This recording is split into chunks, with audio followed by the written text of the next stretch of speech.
সুৰক্ষিত জীৱন লাগে। আহিবলগীয়া নিৰ্বাচন আমাৰ বাবে এই প্ৰশ্নৰ আমাক উত্তৰ দিব। আজি কংগ্ৰেছৰ মঞ্চৰ পৰা যেতিয়া ক'ব পাৰে যে 48খন আসন ৰিজাৰ্ভেশ্যন লাগে, কালি সেই কংগ্ৰেছ দলে ক'ব পাৰে যে অসমৰ প্ৰথমজন মুখ্যমন্ত্ৰীও আমাৰ সম্প্ৰদায়ৰ পৰা হ'ব লাগে। বাধা ক'ত কোৱা? তেওঁলোকে যদি আসন জিকিব পাৰে, কোৱাতটো কোনো অসুবিধা নাই। আৰু চাওঁতে চাওঁতে সাদুল্লাৰ পৰা কাঢ়ি অনা চকীখন আকৌ সাদুল্লালৈ গতি কৰিব।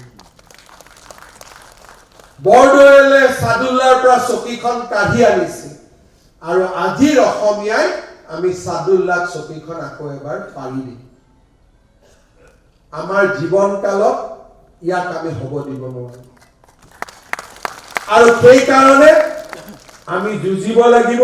সভ্যতাৰ যুঁজত এক নিৰ্ণায়ক ভূমিকা লৈ যোৱা 5 বছৰত আমি 1,45,327.7 বিঘা মাটি আমি মিয়া মুছলমান অবৈধ বাংলাদেশীৰ হাতৰ পৰা আমি ৰক্ষা কৰিছো, আৰু দ্বিধাহীনভাৱে আমি কৰিছো। অসমৰ মুখ্যমন্ত্ৰীৰ আসনত বহি মই কৌশলী শব্দ ব্যৱহাৰ কৰা নাই। ধৰ্ম নিৰপেক্ষতাৰ আৱৰণো মই পিন্ধিব খোজা নাই। যদি জাতিটোৱে নাথাকে, যদি মোৰ মাটি নাথাকে, যদি মোৰ পানী নাথাকে, যদি মোৰ ভেটি নাথাকে, মুখ্যমন্ত্ৰী আসনৰ মৰ্যাদা ৰক্ষাৰ বাবে মই মুখ্যমন্ত্ৰী হোৱা নাই।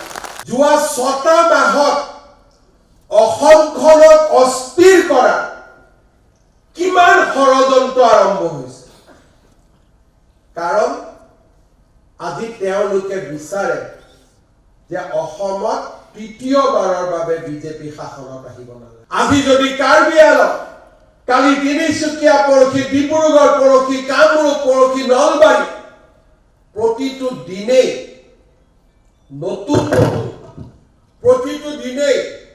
নতুন নতুন একোটা সমস্যা আৰু তেখেতসকলৰ নেতৃত্বতে আজি আমাক দুৰ্বল কৰা এক অদ্ভুত ষড়যন্ত্ৰ চলিছে। স্বদেশ আৰু স্বজাতিক ধুনীয়া কৰক। নিৰ্বাচনত আমি জিকিবই লাগিব।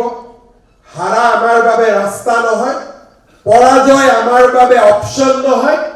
আমি জিকিবই লাগিব, নিজৰ বাবে নহয়, সনাতনক জীয়াই ৰখাৰ বাবে, অসমীয়া ভাৰতীয়ক এই পবিত্ৰ মাটি জীয়াই ৰখাৰ বাবে এই নিৰ্বাচনত আমি যুঁজিব লাগিব, জিকিব লাগিব।